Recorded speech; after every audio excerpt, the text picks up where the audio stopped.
Welcome to the Outcomes Over Hours podcast. I'm Tina Patterson and I'm delighted to be here today with my special guest, who is Catherine Buhler. She is the Chief Information Security Officer at Energy Australia and has held this role also in other large companies. Interestingly though, she started off as a science and maths teacher. So she's gone from and had roles in very diverse areas. So Catherine, welcome to the show. Thank you, Tina. Great to be here. Fantastic. Well, I would love to just start off by hearing from you how your leadership style has changed, because obviously, like me, you've worked for a couple of decades in corporate now. And I'd love to hear about how your leadership style has changed from before the pandemic, during, and to what it is today. Yeah, can I say, I think that's a bit of a tough question, because when I think of change, I think of immediacy. And I think, if anything, this has been a bit of a slow burn. And if I reflect, there's been things that have probably steadily changed over time. I would say one of the key things is, with people initially going remote for quite some time, is maintaining connection. And maintaining connection isn't coming in and going, have you done this? Check. Oh, no, you haven't done that. Cross. No, it's not about checklists. It's not about checking in to see if work is progressing in the way you think. It's about how people are feeling. It's about making sure they feel supported, making sure that if there is a question, they're getting some direction. So I think the conversation and the style of meeting, perhaps the focus changed. And again, I'll go back to, I think that's been a slow burn. I think that's something that I've maintained well into now the hybrid work styles that we have. Again, it's always, and the focus is always about, how are you doing? What can I do for you? What's your roadblocks?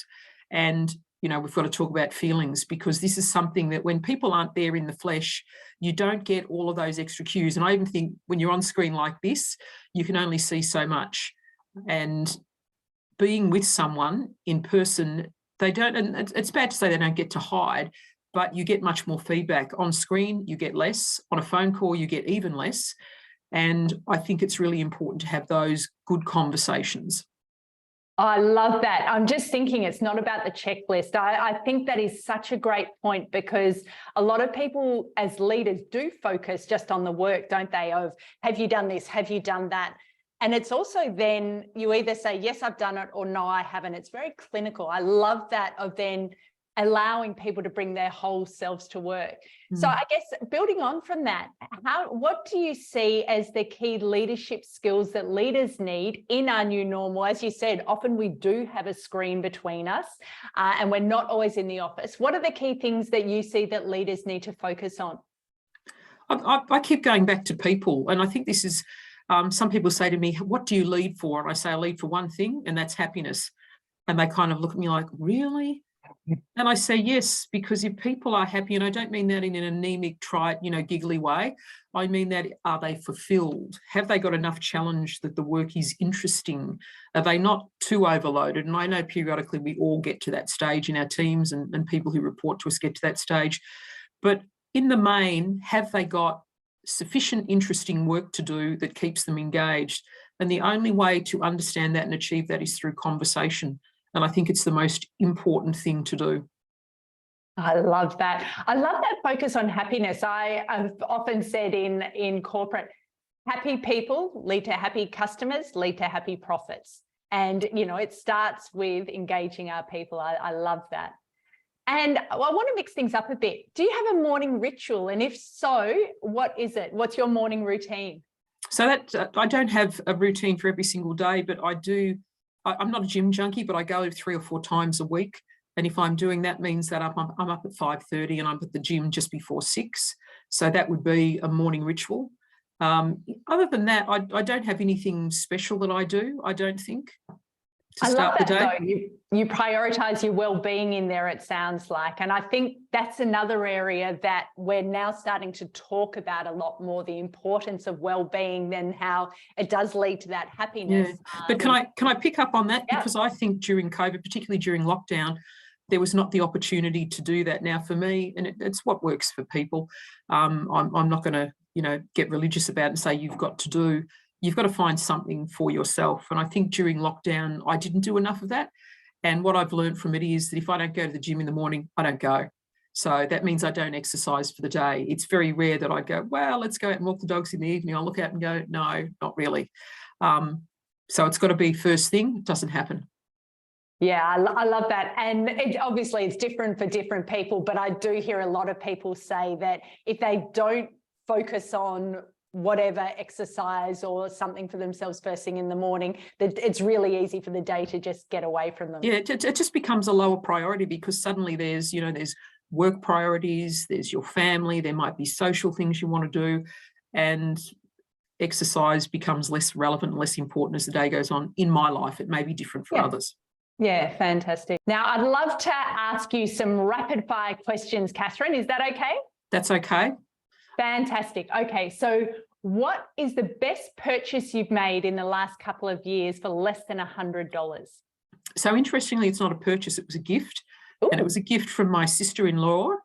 And it's actually one of those really small, it's a big bag that you can fold up into a square of about that big, and it stays in my handbag. The number of times I've gone into a shop, I'm like, no shopping bag. Or you walk in and they get, that'll be 15 cents extra for every bag. So that has been, for me, one of the best, most useful gifts I have ever received. And I use it all the time. Oh, I love it. I love it. And what about from a book standpoint, what's the book that you've either recommended or gifted most to other people? So probably the one that I've recommended the most, because I work in cyber, is Sandworm. And the reason I've recommended that is because it talks about, particularly for me, people understand IT security quite well. They don't understand operational technology security as well. That book by Andy Greenberg, I'll say it again, Sandworm, goes through the attack, the original attack on the Ukraine. It's a really well-written book. And if you like Frank Herbert, you'll love all the references. I got a laugh out of all of those. So yeah, great book. Fantastic. Sandworm. I'll need to add it to my reading list. And what's the most fearless thing that you've done over recent years? I think is speaking out when and I can't give you the actual instance because that it might be a privacy thing, but speaking out when I knew that what I had to say would not be received well. And I had a feeling that I was right. I maintain I am still right. Some people disagreed with that. I think in the main, over time, people have said, yes, you were right. But to do that in the face of a lot of opposition at senior levels is a difficult thing to do. I think that's the real thing for me. Oh, that's amazing. So building on that, what advice would you give? Because at different times in our career, we all need courage to be able to do what we believe is the right thing. Any advice on that one for others who might be facing a similar situation right now?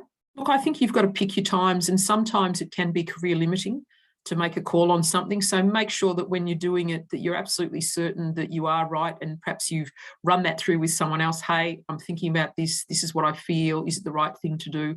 It's not always the right thing to do. I've sat in meetings and not said things because I knew that within that environment, it wouldn't go well and that it would take, and look, sometimes calling things out takes time for people to assimilate the information that you want to provide so that they can have time to understand. And calling something out can be very, very confrontational, but at other times it can be the right thing to do. So think about it, be prepared for it. Don't just go in off the cuff and make those really big, sometimes damaging comments, but there is a time for them. Yeah, that's great advice. And last question, what does outcomes over hours mean to you? I think this was said best by someone I employed and was in my team for quite some time, where he said to me during the interview, he said, look, I don't know that I will be in the office or want to be in the office all the time. And I said, frankly, I said, I don't care. I said, I'm not measuring where your bum is located. I said, if you want to go and sit on the beach and do your work from there, I said, I don't care. What I will be measuring is your delivery.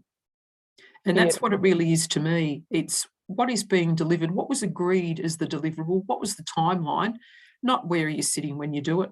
That's really immaterial. I love that so much. It reminds me, I remember when one of my team members came up to me and said, oh, I've got a dentist appointment tomorrow. I'm going to be in the office at about 10:30. And my response was the same. I said, I don't care. Like, I care about you and I hope your teeth are okay, but I don't care when and where you work. And it leads back to what you mentioned earlier also about happiness, that it can give people that freedom and empowerment to do things on their own terms. Amazing. Well, Catherine, thank you so much for being my guest today on the Outcomes Over Hours show. Thank you, Tina. Not as painful as I thought it was going to be. Thank you again. Great to hear.